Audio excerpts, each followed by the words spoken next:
नमस्कार आप सभी को, बहुत स्वागत है आपका हमारे YouTube चैनल पर। टॉपिक थोड़ा सा मैंने सोचा है कुछ कुछ छोटे छोटे जो कमेंट्स आते हैं उनको एक टॉपिक में, उनका पूरा एक टॉपिक बना के आप लोगों को समझा दिया जाए, है ना। तो उससे क्या होगा, थोड़ा सा तो टॉपिक भी लेंदी हो जाएगा और समझ में भी आ जाएगा। तो गुण मिलान ज़रूरी क्यों है, आज का मेरा विषय ये रहेगा। हेडिंग देख के आपको समझ में आ ही गया होगा।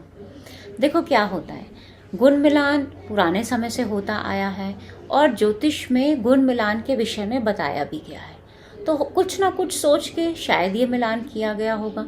ज़रूरी है या नहीं, अब लोग कुछ इसे मानते भी हैं, कुछ इसे नहीं भी मानते हैं। और इसके ऊपर विस्तार से वीडियोस अगर आप देखेंगे तो वो गुरुजी के चैनल पे यानी ट्रूथ ऑफ एस्ट्रो पे कंप्लीट डिटेल में समझाया गया है। उसमें शायद से एक चैप्टर मिसिंग है, तो वो भी जल्दी अपलोड हो जाएगा। अब आता है कि क्या गुण मिलान ज़रूरी है, और अगर नहीं किया गुण मिलान तो क्या तलाक होगा ही होगा। तो ऐसे बहुत सारे क्वेश्चंस आते हैं। सबसे पहले तो हमें ये समझना होगा कि पहले ज़माने में यानी पहले तो सब लोग गुण मिलान करते ही थे, आज भी करते हैं। बहुत से बच्चे या नई जनरेशन्स नहीं मानते, लेकिन गुण मिलान किया जाता है। पहले क्यों किया जाता था गुण मिलान? देखिए, गुण मिलान में हम, जिसको हम अष्टगुण गुण मिलान करते हैं, हम 8 तरीके के गुणों का मिलान करते हैं।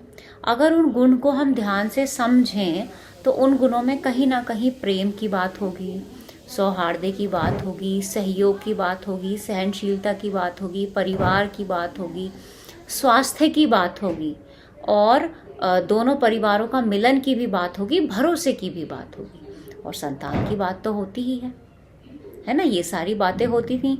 ये सब कुछ मिल गया तो समझो आपका गुण मिल रहा है। अब ये डिफरेंस आजकल ना बहुत ज़्यादा हो गया है। पहले क्या होता था, परिवारों का पालन पोषण बच्चों का अलग होता था, उनकी सोच अलग तरीके से डेवलप की जाती थी। और ऐसा भी कहा जाता था कि अब आप लोगों की शादी हो गई है, जैसे फीमेल्स को तो जनरली विदाई के टाइम पे कि शादी होके चल गए हो तो अर्थी के साथ ही वापस आना, है ना। तो डाइवोर्स का कोई सीन बनता भी नहीं था, इसीलिए खाली गुण मिलान से काम चलता था। लेकिन क्या अब ये पॉसिबल है कि खाली गुण मिलान से काम चलेगा? नहीं चलेगा। क्यों नहीं चलेगा? क्योंकि पहले डाइवोर्स बहुत कम इंडिया में होते थे, पश्चिमी देशों में ज़्यादा होते थे, क्योंकि वहाँ लेडीज़ की जो सोच थी ना, लोगों की, मैं खाली लेडीज़ की बात नहीं करूँगी, सोच थोड़ी सी डेवलप हो गई थी उस टाइम तक, है ना। यहाँ पे थोड़ा लेट आया है ये सब, और अब हम क्या कर रहे हैं, हम उस कल्चर को भी फॉलो कर रहे हैं। और जितना ज़्यादा जिसकी सोच प्रैक्टिकलिटी की तरफ जाएगी या जितना करियर ओरिएंटेड होंगे, वो उतना ही पारिवारिक जीवन में डिस्टर्बेंस क्रिएट करेगा ही करेगा। इसीलिए लिखा गया है कि स्त्री जातक की पत्रिका में सौम्य राशि में ज़्यादातर ग्रह हों। तो ऐसी बहुत सारी बातें हैं, किताबों में ही सब कुछ दिया गया है, वहीं से ही सीखकर हम आगे बढ़ सकते हैं। अब होगा क्या कि पहले ये सब चीज़ें घर से मिलती थी, कैसे सहयोग करना है एक दूसरे को, कैसे सास ससुर के साथ बातें करनी है ना। ये सब सिखाने की ज़रूरत नहीं थी उनको, क्योंकि वहाँ सब घर में ऐसे रहते थे तो अपने आप आदतें हो जाती थी। तो खाली गुण मिलान से काम चल जाता था। अब क्यों नहीं चलता है गुण मिलान से काम? क्योंकि अब सोच भी विकसित हो गई है। अब गुण मिलान के अलावा बहुत सारी पत्रिका में बहुत सारी चीज़ें देखी जाती हैं। खाली आप गुण मिला दोगे, 36 मिल गए, 18 मिल गए, नहीं। देखने का तरीका टोटली डिफरेंट है, टोटली डिफरेंट। वो तो हम देखेंगे ही, गुण मिलान तो हम देखेंगे, जो एक विधि है उसको अपनाना चाहिए, लेकिन उसके अलावा भी बहुत सारी चीज़ें हैं जो हमें कुंडली में देखनी चाहिए।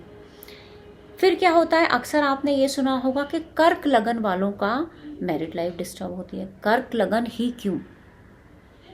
मेष लगन बनाते हैं तो सप्तम में कौन सी राशि आती है? तुला। तो क्या मंगल और शुक्र आपस में मित्र हैं? अगर आप वृष लगन बनाते हो तो सप्तम में कौन सी राशि आती है? वृश्चिक। क्या मंगल और शुक्र मित्र हैं? 3 नंबर लगन बनाते हो तो सप्तम में कौन सी राशि आती है? 9। क्या गुरु और बुध मित्र हैं? कर्क राशि बनाते हो तो 10 नंबर राशि आती है सप्तम भाव में, यानी कर्क और साथ में मकर। क्या दोनों मित्र हैं? सेम सूर्य और शनि को आप ले लो, किसी भी प्लैनेट को आप उठा लो, उसका सप्तम भाव मित्र होगा ही नहीं। सम हो सकता है, शत्रु हो सकता है, मित्र नहीं है। तो ये तो भगवान ने बना के ही भेजा है, क्योंकि जीवन का संघर्ष ही सप्तम से स्टार्ट होता है। सप्तम का 12वां जीवन का